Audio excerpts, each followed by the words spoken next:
Gatha on opening the sutra. The Dharma incomparably profound and infinitely subtle is rarely encountered even in millions of ages. Now we see it, hear it, receive and maintain it. May we completely realize the Tathagata through me.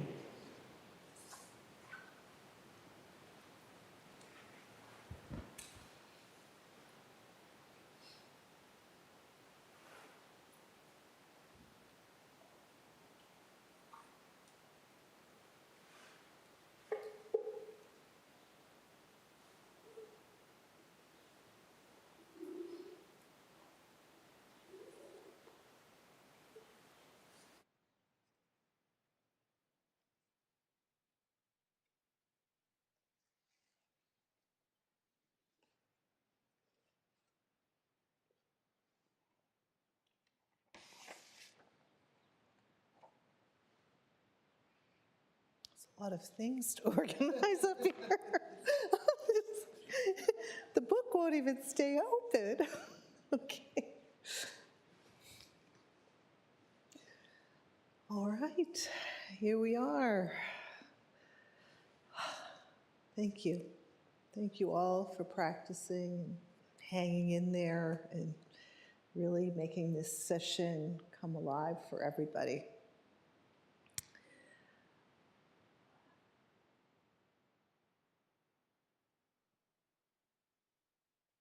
There's this quote that I heard once that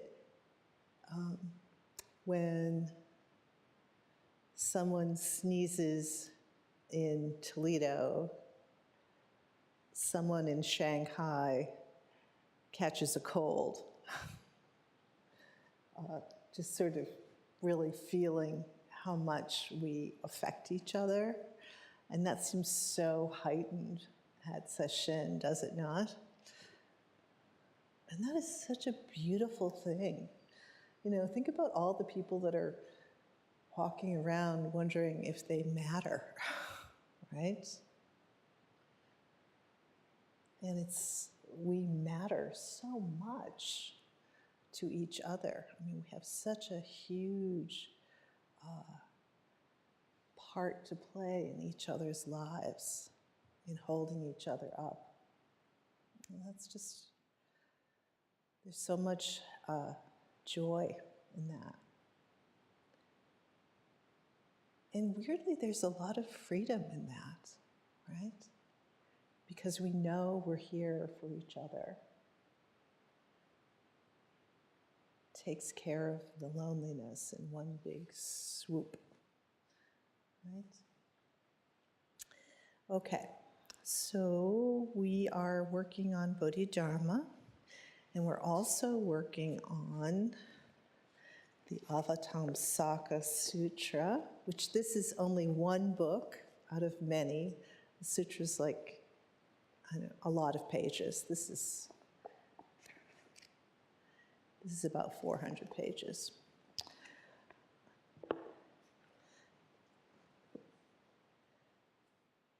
And Roshi told me the first thing I need to do with this Avatamsaka Sutra is to open it and point at a paragraph. And that's the one that I'll teach out of. So we started that a little bit at the beginning of session, but we'll go into it a little bit more too. Yeah, that's what makes it fun, right? That's like when you're a shuso and you have no idea what koan you're going to have to speak about. And it's your first time really getting up and speaking in front of the Sangha. And then once you get through that, it's also your first time like publicly encountering the minds of the Sangha directly. So it's like this huge, like spontaneous not knowing what is going to happen here. And of course, that's actually kind of true, right? That level of not knowing and being able to meet the moment when it comes directly, this is what it's all about. Speaking of meeting the moment, we're going to the second of Bodhidharma's entering through practice. Remember, the first one was suffering and justice, which basically radical responsibility, right? Knowing that regardless of how the thing got there, the things in our consciousness, horrible things, great things put them there, school, relationships, fill in the blank, culture. Once something is in our consciousness, we have the great good fortune to recognize that it is now ours. Unasked for sometimes, and sometimes really begged for. Doesn't matter.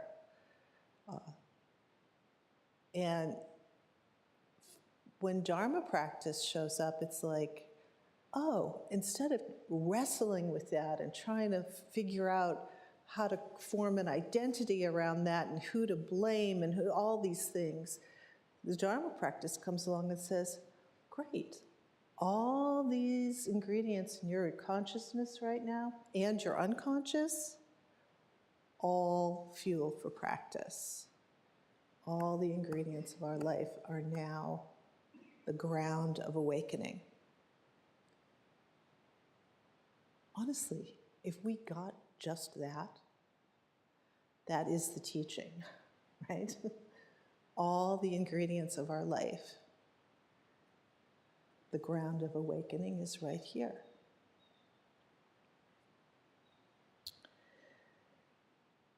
So with this suffering and justice, the way it was translated is really, I think it's better to say radical responsibility. And the main thing is we're no longer asking, how dare they do this to me? This is not fair, right? Why is this happening to me? Right? There's this sort of like open acknowledgement that, oh, this is so interesting what's happening right now. What is this? And there's this sort of wild and generous curiosity that has such a quality of like safety and warmth and generosity to it, because it really doesn't care about good and bad. It's just interested in, what is this? What is going on here? You can feel just the opening of that, right? Of course, that sense of opening to possibility and curiosity is exactly in the other direction of the samsaric ego. Remember, the ego arises out of some kind of weird solidification of this sort of open ground of heart of being, thusness, suchness, Buddha nature, all the words. But there's some weird sort of, nobody actually knows how that happens, actually, as far as I can tell. At least I haven't come across someone who's given the definitive answer. But it happens. So that's the first step. The second step is, remember, entering by practice is basically entering by what's really arising, what is really here. So second, adapting to conditions. As mortals, we're ruled by conditions, not by ourselves. And honestly, right there, ruled by conditions and not by ourselves, that is where the samsaric ego is like, what is going on here? I've got to shore up the the outlines here. This is, I can't hold it together. What do I need to make myself better? Who do I need to push away? Because you're a threat. All those things, right? So as mortals, we're ruled by conditions. So I think the first thing that we have to do when we're practicing is this is the condition that's arising, right? It can't be any other way, because if it could be a different way, it would be a different way, right? It actually is it, right? And at first we know by faith that this is not separate from our Buddha nature. And the more we practice, the more we verify that principle. And you get this really great awakening feedback loop, right, happening, as opposed to just more samsaric ego. All the suffering and joy we experience depend on conditions. So this suffering and joy is mostly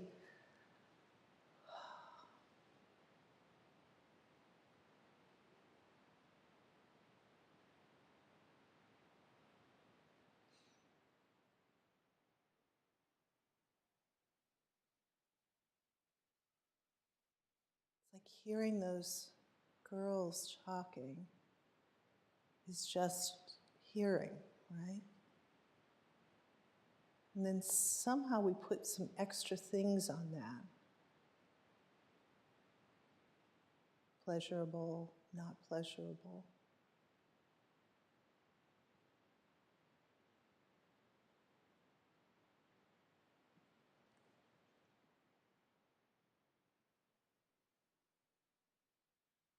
If we should be blessed by some great reward, such as fame or fortune, it's the fruit of a seed planted by us in the past. So this is classic teachings on karma, right? We've been doing a lot of work with karma in the Lamrim class. So karma requires two things: causes and conditions. And causes are the seeds of past actions, good, bad, neutral. And conditions are the places, the situations where those seeds of past action can bear fruit, either positively or negatively. It's really like gravity. It's really science.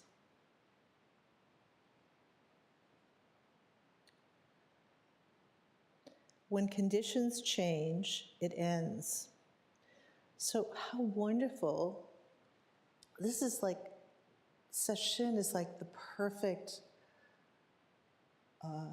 laboratory, right? Because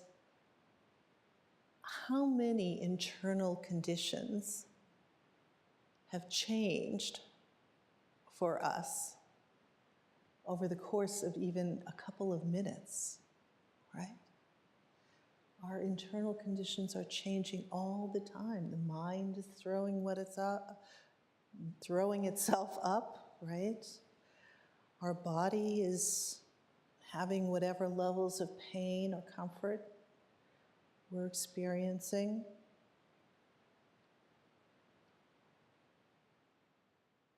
And when we're sitting and when we're letting go of narrative and commentary about that, and staying with our practice, because there's nothing to compare it to anymore, it's just the thing itself, and we're start entering into reality of like, what is the thing itself in its total vividness? And it's so beautiful, so precious. And I think all of us have had the experience of, especially during oryoki, when you're tasting that rice with the liquid aminos on it, and you can't quite replicate that anywhere else but in sesshin, right? It just, this heightened sense of, it's heightened, right? It's because we're not clouding it over with a narrative.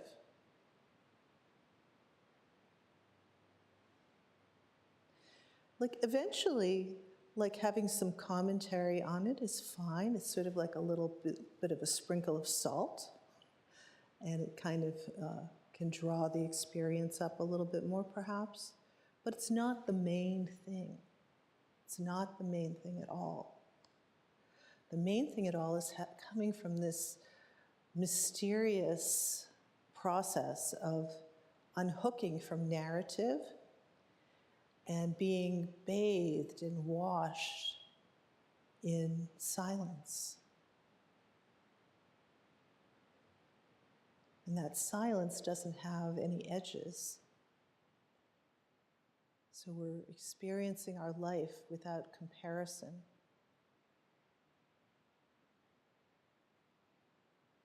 So as soon as you start thinking, oh, that was a really good round of zazen I just did compared to the last one, right?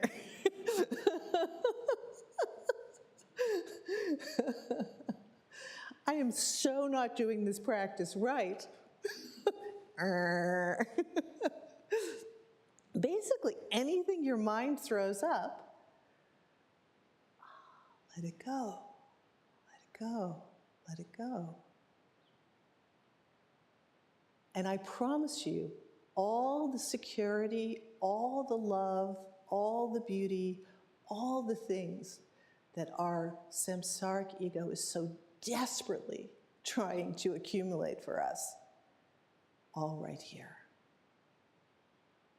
without having to contrive any kind of reality for ourselves.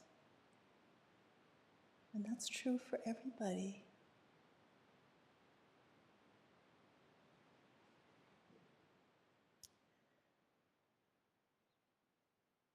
So this business of when conditions change, it ends. When we're sitting and we're really, it's even hard to talk about, what is that? When mu is so alive, right? When something ends, it's not like falling off a cliff, right? some experience ends, it's not this big, scary thing. Because as soon as something goes back into the great reality, something else is arising. How interesting. That has its course and then returns to the great reality. And something else is arising. And they're all perfect and complete, of the same nature.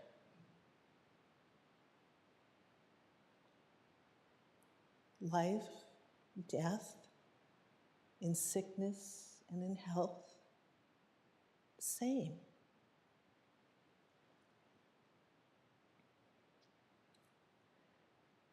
When conditions change, it ends. Why delight in its existence? Because you freeze frame it, right? Oh, that was so nice. If only I could get that feeling back. I felt so good when I was sitting. Now I feel like crap. My knees are really hurting me. My mind is on fire. Why can't I get it back? How am I going to get it back?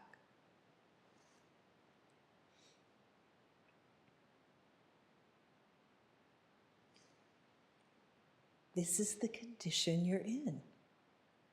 Oh, I'm really freaking out. I am bewildered and I am panicked right now, and I'm trying to get back to the good juju. Oh, this is not separate.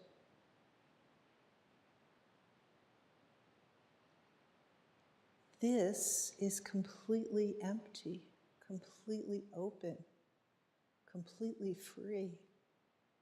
I promise you, if you can get this, you'll be a lot happier.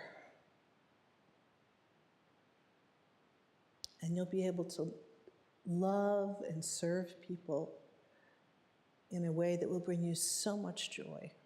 And not only love and serve people around you, yourself. This is how you make deep, deep, deep friends with yourself. Do you understand this? Okay, good. It's very important.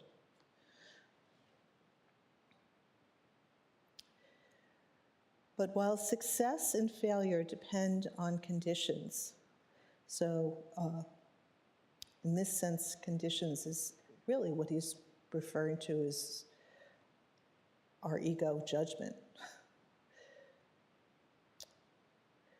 The mind neither waxes nor wanes. Highlight sentence, right? The mind neither waxes nor wanes. What is that? The mind never comes nor goes. What is it that doesn't come or go, yet is coming and going? Not hard to see. You just have to follow the instructions on the pin pad like you do at Costco.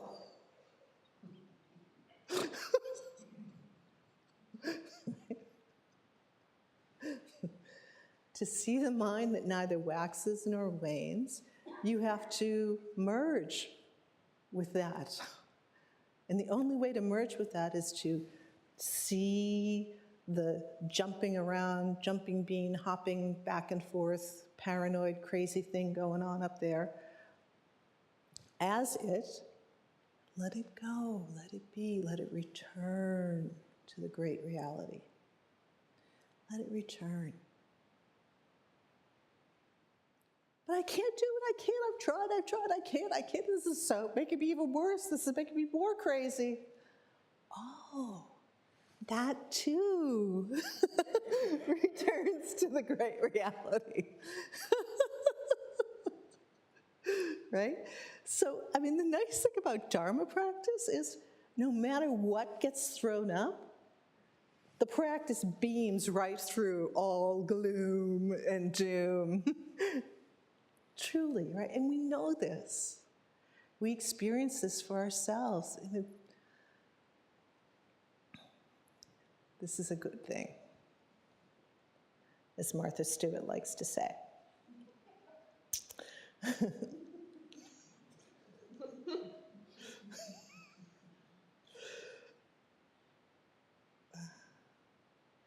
Okay, those who remain unmoved by the wind of joy silently follow the path. So those of us who remain unhooked by the mind, evaluating joyful things and really awful bad things, silently follow the path. So here, the silence is so important, right? Because actually the silence in the container of sesshin, right, that is like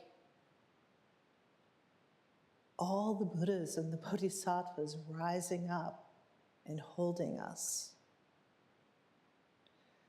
Because the silence, there's nothing for our egoic mind that's really just spinning up karmic habit energy, right? Just spinning it up, bloop, bloop, bloop, bubbling up, bubbling up.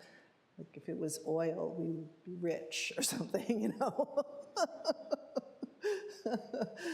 But alas, there's nothing for it to interface with because we're not talking to anybody. We're not even looking at anybody, right? The only thing there is for it to interface with is itself. And we're saying, that's not following the instructions on the pin pad. Right?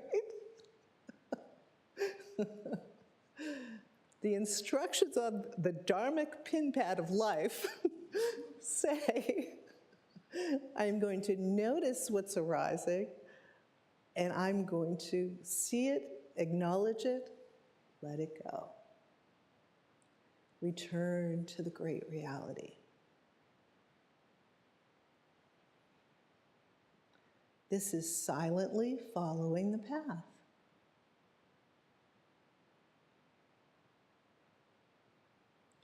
And we're really lucky because everybody around us is being silent, right? By the way, that's a bit hard won, I might say, for our community. It took us a long time to be able to be silent at retreat, but we're there. Good on us.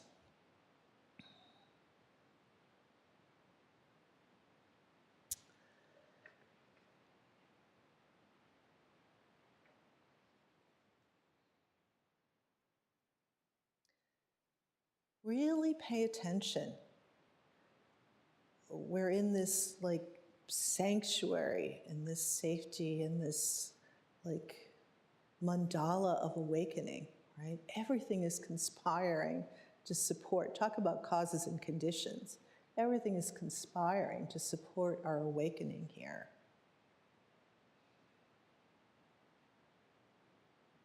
I mean, literally, we don't even have to like get on the Buddha bus, right? We're already on the Buddha bus just by being in the zendo on the cushion. Like that is you got your ticket, you're on the journey, right?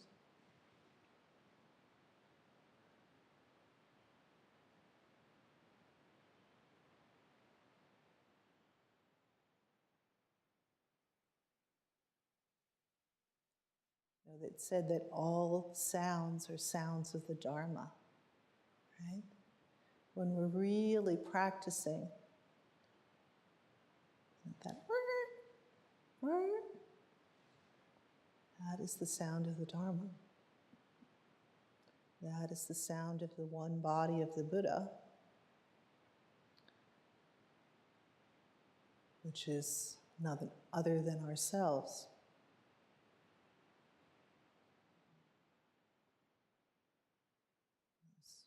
bells tolling.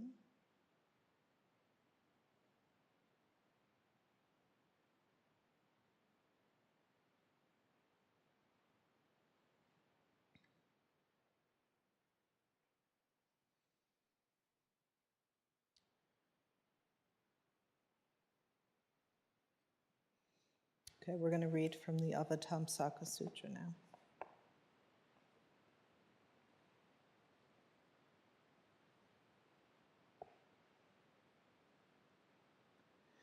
Okay, this is one kind of birth. When we are born into the family of the Buddhas, there are 10 different kinds of births. And all of us have been born into the family of the Buddhas. And we are looking at this particular aspect. This happens to be the fourth. And it has a lot to do with conditions and karma. That's why I brought it up.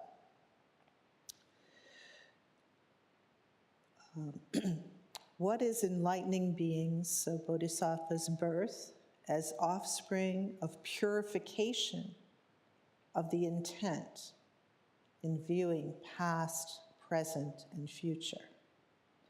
So Bodhisattvas have purified their minds so they know that when they are experiencing past memory, present awareness, or having future thoughts, all 3 times are expressions of Buddha nature. That's what they know. All 3 times are expressions of awakening. And they know that in any time, their vow, our vow, well, we know, I can say it in the present, we know that in any time, past, present, or future, no matter where we are, this life, the life before, or the life after, this moment, the moment we're in, or the moment after, that our vow is to awaken. Use this nen, use this moment for full and complete Buddhahood so that we can take every being unto that state.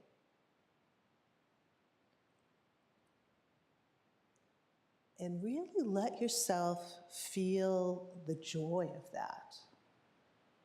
And also the sort of organizing principle of that. Like, oh, I can stick my maypole in the ground here, and everything else can revolve around that vow. Who am I? What am I going to do? When I grow up, where am I going to live? Blah, blah, blah, blah, blah, right? No, you put your vow right in the middle there, right? It makes things so much easier. So much easier.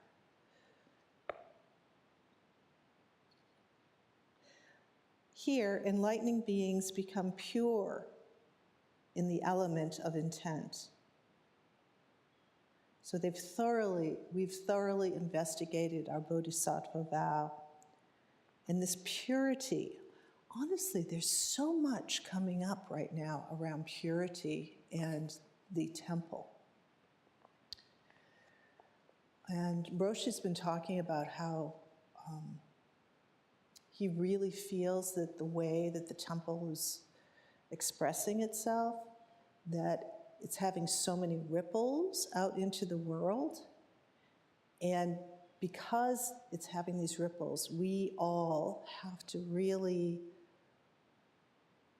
get very clear on the purity of our intent and noticing when we've kind of like veered off the purity train, right? And that's not in some sort of like, I didn't take a bath kind of way. I don't know how else to say it. That's in the, is that bodhisattva vow that I made at the center of this decision, of this moment.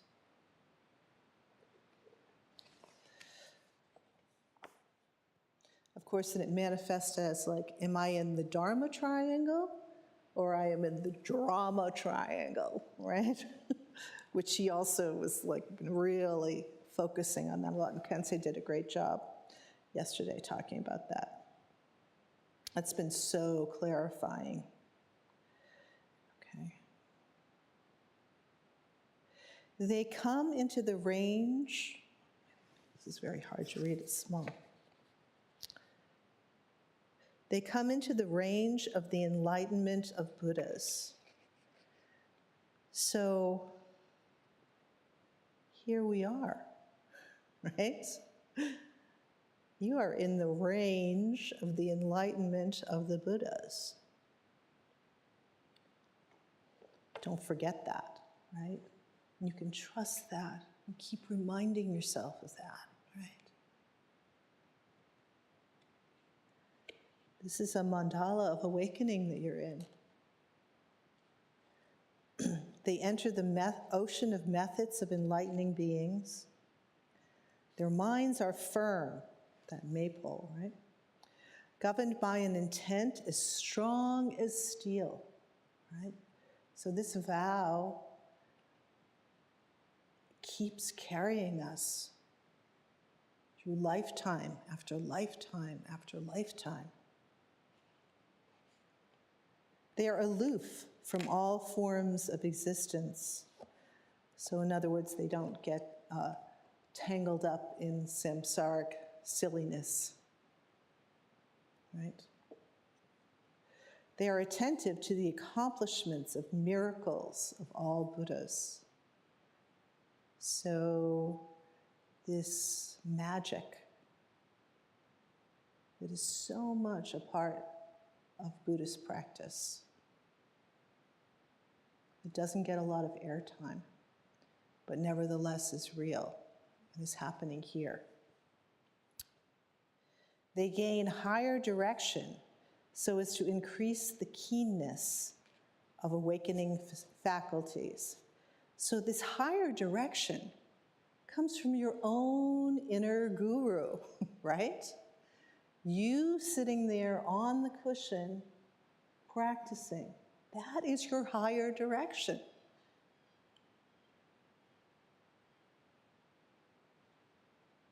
Isn't that great? You don't have to rely on anybody else. So as to increase the keenness of awakening faculties. They become noble-minded, right? We are among noble friends. And we have, again, also been really talking about that a lot. And actually that came from Kensei working on trying to think about how the residential program is going to work. They become unshakable, right? Unshakable. So that they develop their firm, great vows. And then this is really important. They are kept in mind by the Buddhas. Remember in the Lankavatara Sutra that we've been reading, once we get clearer and clearer about the truth of our life and everyone around us, the Buddhas are right there supporting us. And, it's not like the pink bunny rabbit over there in the corner, and I don't see that pink bunny rabbit. Well, other people do. Why don't I see it? It's a little bit more sophisticated than that. And it's also really tailored exactly to each person, each person's consciousness. Okay? So the help that we need is always right there. What do we have to do? We have to open our eyes, relax our ego grip, and acknowledge the help.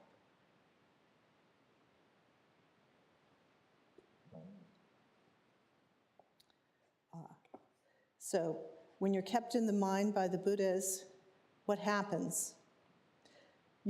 So they can break through all barriers, right? Break through all barriers. These barriers that seem so solid and so real. They become refuges relied upon by all sentient beings. So each one of us is actually a refuge for everybody else.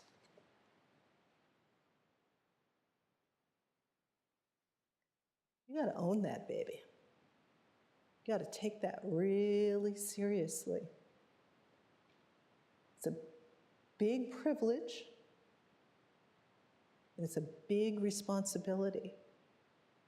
But we're here, and we're practicing, and we're training, and we're helping each other, and the Buddhas are here helping us. Does the world not need more refuge? Of course it does.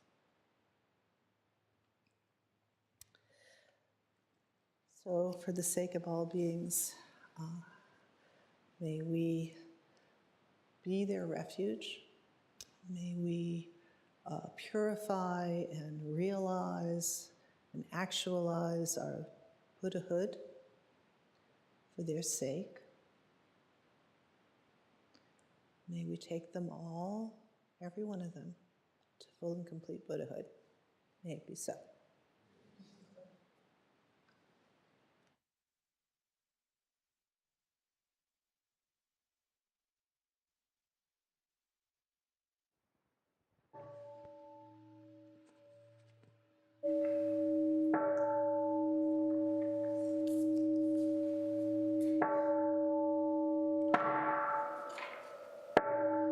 Beings are numberless.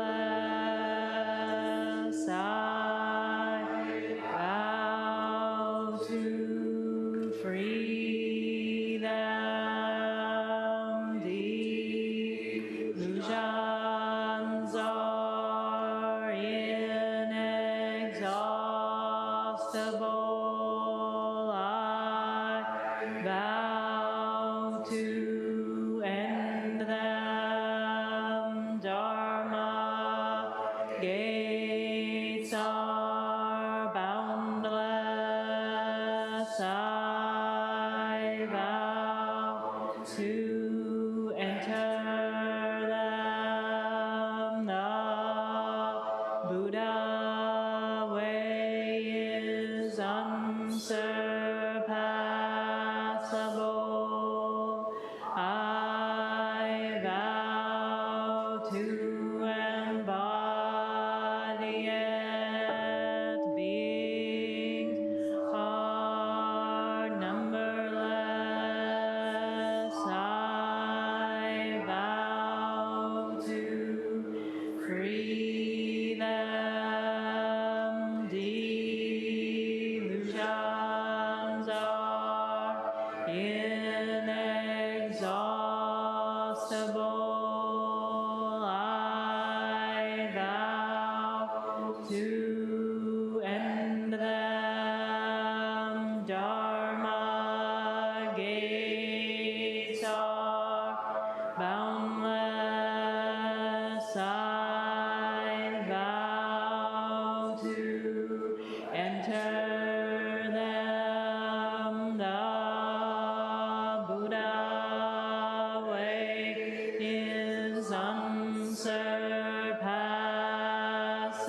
to